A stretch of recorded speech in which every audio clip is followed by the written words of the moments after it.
April 25th, 1975. First Day's Fears. Remembering First Grade. This was a writing assignment for an 8th grade English class. Like most other kids my age, I wasn't exactly waiting eagerly for this day to come. In fact, I really dreaded the first day of school. I had never attended kindergarten, nor had I ever had anyone my own age to play with in my preschool years. Everyone I came in contact with were so much older than I. I had learned to follow and imitate older people rather than kids my own age. Even though I wasn't sure about how to deal with so many people my own age, I was, I must admit, a slight bit curious.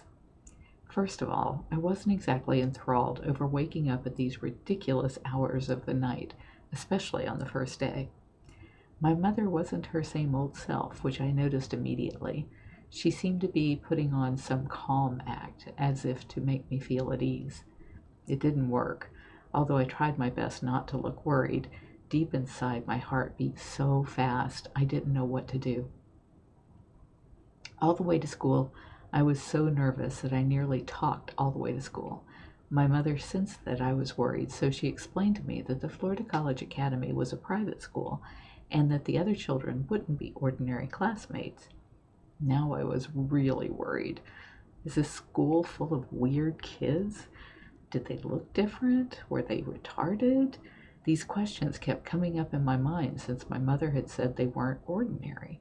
But the one question that bugged me even more was that if they were all of those things, then am I one too and I just don't know it?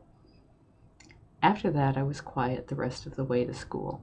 As she drove into the parking lot, I looked as hard as possible to see if there were bars on the windows, and as best I could tell, there weren't any.